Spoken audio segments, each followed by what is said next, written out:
Alors, les principales technologies utilisées à partir de ces TIC, alors d'abord, ce sont les bases de données, ce qu'on appelle le data warehouse. Donc, c'est une manière de structurer de l'information complexe, extrêmement intéressant, notamment dans une utilisation marketing, par exemple, ou sur de la veille concurrentielle. Vous pouvez rentrer dans votre fichier client par le volume de commandes, par la taille de l'entreprise, par l'âge du dirigeant, si vous voulez. Vous pouvez utiliser tous les critères d'entrée dans vos bases de données et en fonction de vos besoins, ça va être très très utile parce que vous n'allez pas aboutir à la même information. À côté de ces bases de données, évidemment, vous avez l'intranet dont on a parlé, donc, qui est un fonctionnement en réseau des ordinateurs d'une organisation qui vont partager donc, des informations contenues dans un serveur interne. Alors, voilà comment on définit un intranet d'une manière un peu plus précise.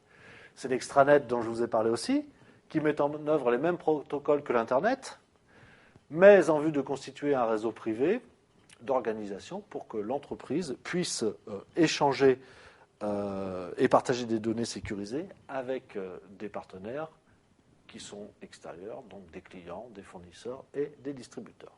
Voilà. Donc l'idée, c'est un réseau, mais qui est plus ouvert que l'intranet et qui surtout est distant et donc va utiliser le protocole Internet pour pouvoir mettre en communication, en interface, les différents pôles du réseau.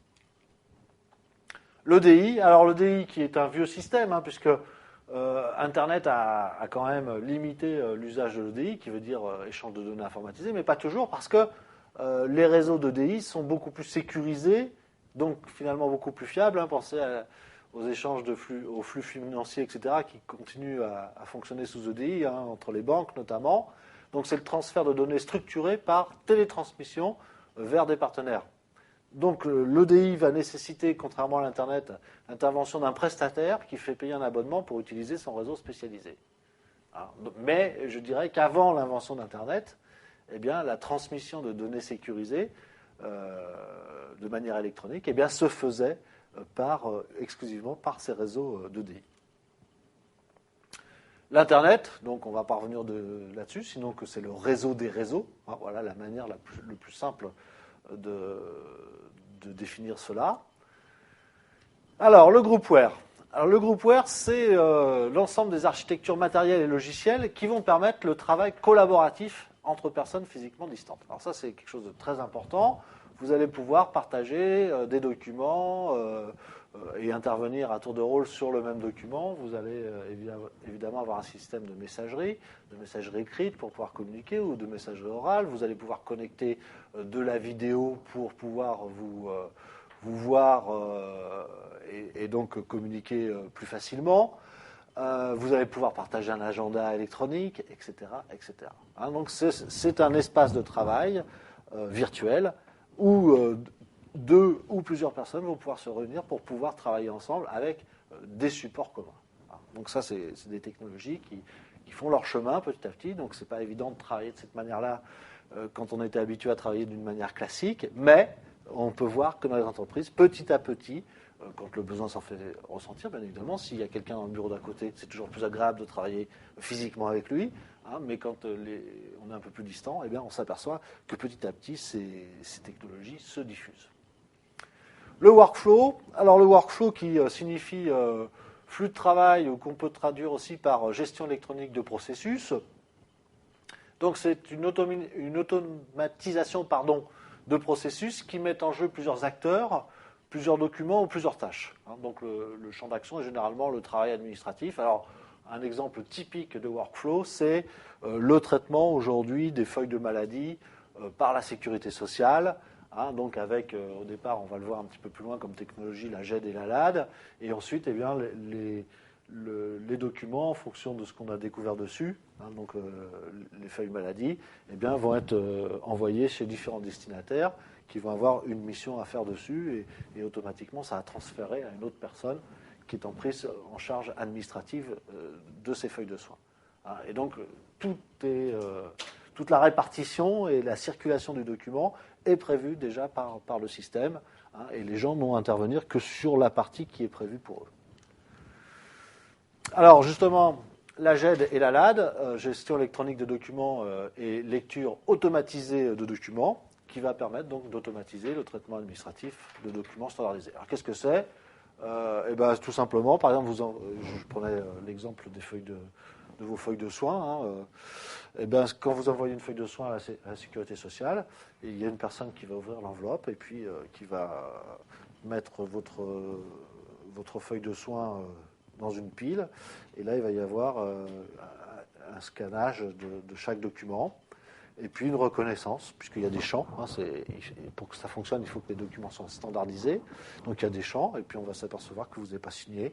Le champ où doit être votre signature n'est pas rempli. Et donc là, votre feuille va être rejetée, et il va y avoir un courrier qui va lire votre nom, donc qui va vous être adressé avec votre nom et votre adresse, et qui va vous dire veuillez nous retourner votre feuille de soins signée.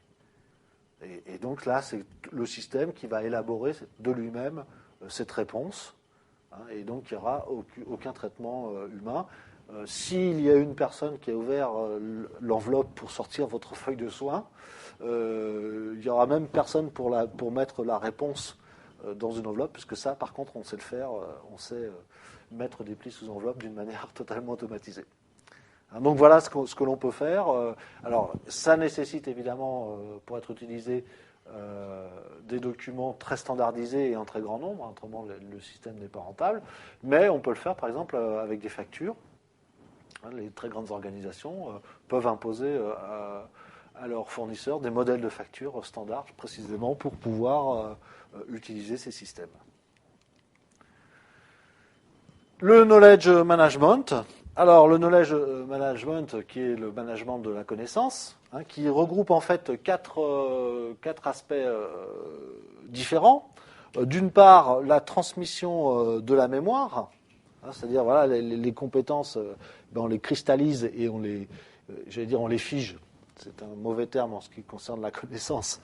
En tous les cas, on va les garder dans le système d'information, prêt à être mobilisés.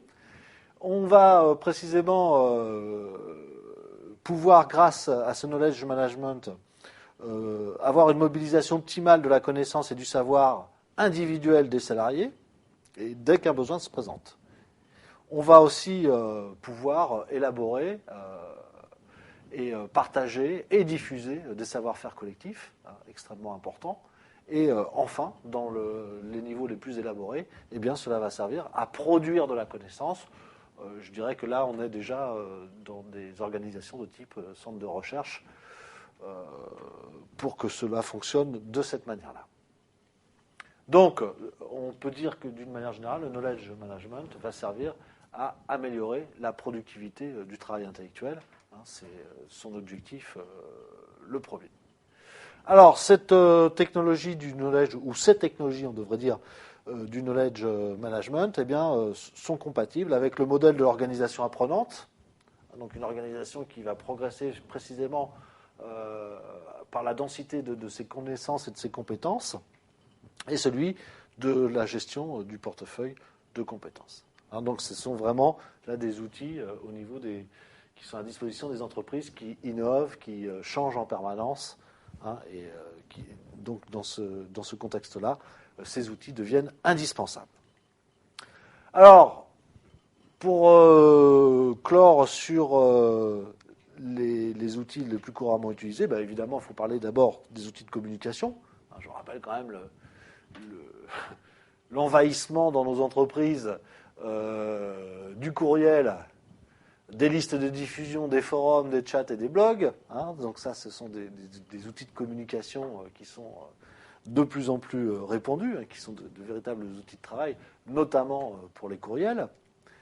Et puis, c'est aussi des logiciels, alors dans un autre domaine, des logiciels de traitement de l'information spécialisés. Alors, ça peut être des logiciels comptables, des logiciels de gestion de la relation client, qu'on appelle Customer Relationship Management, donc gestion de la relation client. Des logiciels de gestion de stock, de trésorerie, de planification, d'ordonnancement, de lancement de production, des systèmes de décision. Bref, il existe des logiciels spécialisés pour toutes les fonctions de l'entreprise d'une manière générale. Et puis, il y a le mariage de ces logiciels à l'intérieur de ce qu'on appelle des PGI, des logiciels de gestion intégrés, ou des ERP, qui veut dire Enterprise Resource Planning. Là, il s'agit de logiciels précisément qui vont marier toutes les applications spécialisées dont je viens de vous parler. Donc toutes les fonctions de l'entreprise vont être gérées à l'intérieur du même logiciel, ce qui permet bien évidemment la compatibilité. Le problème de toutes les solutions séparées, vous avez un logiciel de gestion de stock, vous avez un logiciel comptable, vous avez un logiciel de paye, etc. Encore que paye et comptable, généralement, c'est compatible. Mais tous ces logiciels, vous n'allez pas pouvoir les faire fonctionner ensemble, d'une manière générale, parce qu'ils viennent de sources et d'éditeurs différents. Alors, l'intérêt du PGI, c'est ça, c'est précisément d'avoir à son service toutes ces applications et que toutes ces applications soient rendues compatibles sur un même logiciel. Donc, vous avez toute la gestion de l'entreprise, gestion au sens large du terme, qui va être possible grâce à un seul outil. Alors, vous avez tous entendu parler de ces produits, c'est SAP, c'est Oracle, c'est PeopleSoft, c'est Sage, c'est Microsoft, qui effectivement proposent toute cette gamme de produits. Donc, logiciel de gestion de la relation client, très spécifique et très utile, très utilisé d'abord dans les grandes organisations parce que ça coûtait très très cher. Et depuis le début des années 2000, eh bien, on a mis à disposition des entreprises de taille très modeste des outils qui sont fort peu coûteux et qui vous permettent de gérer l'intégralité de la relation client en partant par exemple d'un coup de fil. Quand votre client vous appelle, à partir du moment où vous avez ce client en base de données, eh bien, celui qui va recevoir l'appel du client, il va y avoir identification du numéro et vous allez avoir la fiche client qui va s'afficher à l'écran du collaborateur, qui va pouvoir avoir une conversation un petit peu plus motivée et un petit peu plus précise avec la personne de son interlocuteur du côté du client. Enfin, des logiciels de gestion de la chaîne logistique qu'on appelle SCM, comme Supply Chain Management, puisque la fonction logistique, en tous les cas, par exemple dans les activités de distribution, eh bien, sont des activités extrêmement importantes. Donc, il y a mise en place de ce type de logiciel spécialisé.